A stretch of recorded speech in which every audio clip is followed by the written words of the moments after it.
अपनी राजधानी, अपना हाई कोर्ट आज फरीदाबाद पहुंचे हैं। सभी ज़िलों में और सभी यूनिवर्सिटियों में जाकर अपना अपना एक मांग कर रहे हैं कि अपनी राजधानी, अपना हाई कोर्ट हो। जानना चाहूँगा, पहले परिचय दीजिए आपका।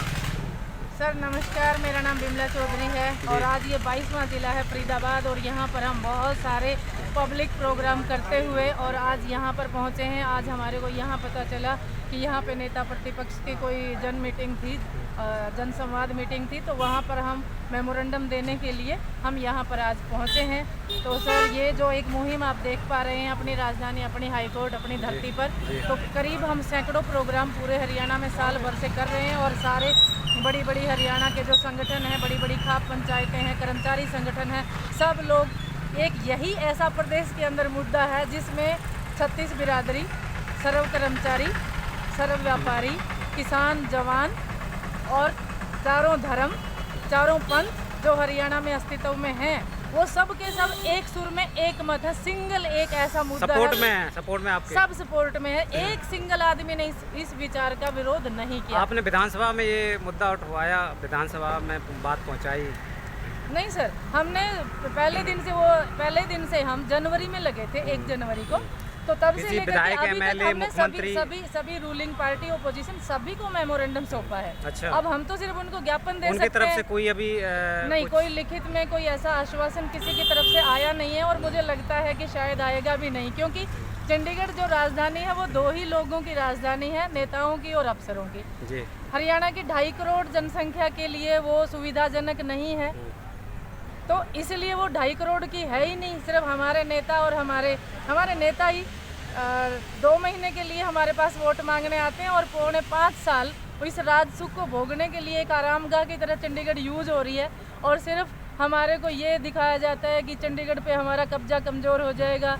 तो सर हिमाचल को भी ये मौका मिला था, हिमाचल तो समृद्ध हुआ है, 1971 में पूर्ण राज्य का दर्जा ले लिया था। आज इतना सक्षम, काबिल और सामर्थ्यवान हरियाणा होने के बावजूद भी 57 साल के बाद में हम जी कहते थे नंबर 1 हरियाणा और सब कुछ नंबर 1, लेकिन अपनी राजधानी नहीं, वो अपने हाई कोर्ट नहीं बना पाए। हाँ सर, बिल्कुल मैं ये कहूँगी कि आप भी अपने मीडियम के माध्यम से आप भी उनको ये संदेश दे दीजिए कि ये नंबर 1 40% राजधानी वाला कैसे हो सकता है। ये तो अधूरापन है। नंबर 1 तो एक नंबर पे तब होगा जब इसकी राजधानी 140% होगी। 40% जो चंडीगढ़ में है वो भी रहे और वो भी 50% हो जाए और वहाँ पे जो पंजाब यूनिवर्सिटी है उसके आगे हरियाणा एंड पंजाब यूनिवर्सिटी नाम लगे।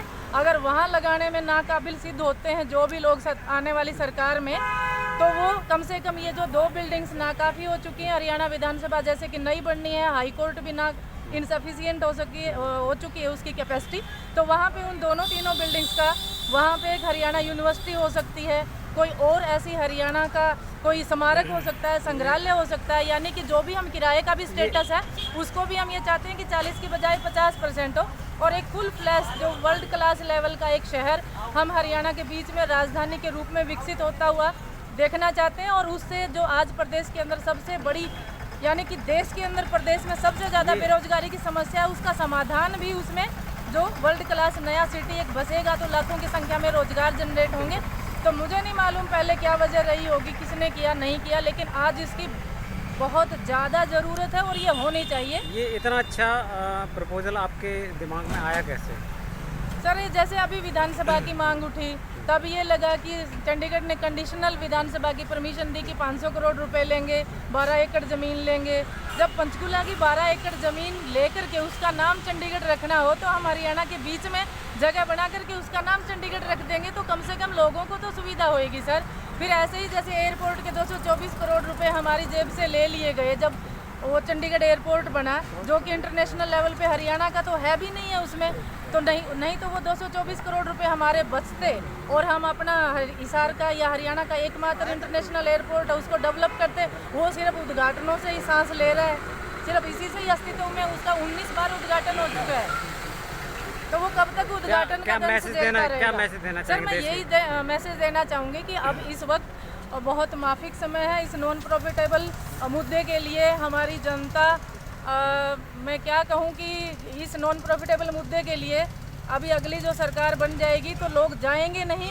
अब ये लोग हमारे बीच में हैं और ना ही हमारे लोगों को ये ढूंढे से वहाँ पे मिलते भी हैं, क्योंकि 2-2 बॉर्डर क्रॉस करने हैं। और फिर जाने के बाद में आप मेरे मुंह से ना ही पूछवाओ, आप सबको मालूम है कि वहाँ से हम क्या क्या लेकर के आते हैं। चालान लेकर के आते हैं, डंडे खा करके आते हैं, जलालत लेकर के आते हैं, बस एक सेल्फी लेकर के आते हैं, और क्या लेकर के आते हैं हम चंडीगढ़ से। तो हमारा यही चाहूँगी कि अभी पूरे हरियाणा के अंदर पूरी 90 सीटों के ऊपर विधानसभा चुनाव होने हैं, तो ऐसे में हमारे नेता हमारे द्वार पर आएंगे और हमसे वोट की अपील करेंगे। तो हम भी उनसे ये एक रिक्वेस्ट करें, या अपनी वो रिक्वेस्ट करने वाले पे है कि वो आंखों में आंख डाल करके इस मांग को प्रमुखता से रखवाएगा या हाथ जोड़ करके, पर जैसे भी लेकिन यही है कि वो सारी पार्टियां अपने अपने मैनिफेस्टो में पहली डिमांड हरियाणा की ये हो, जो कि सबसे बड़ी मांग है। इससे हरियाणा की आर्थिक सेहत सुधरेगी और हरियाणा की उदासी दूर होगी। अब उदासी आप सोच रहे हो हरियाणा उदास क्यों है,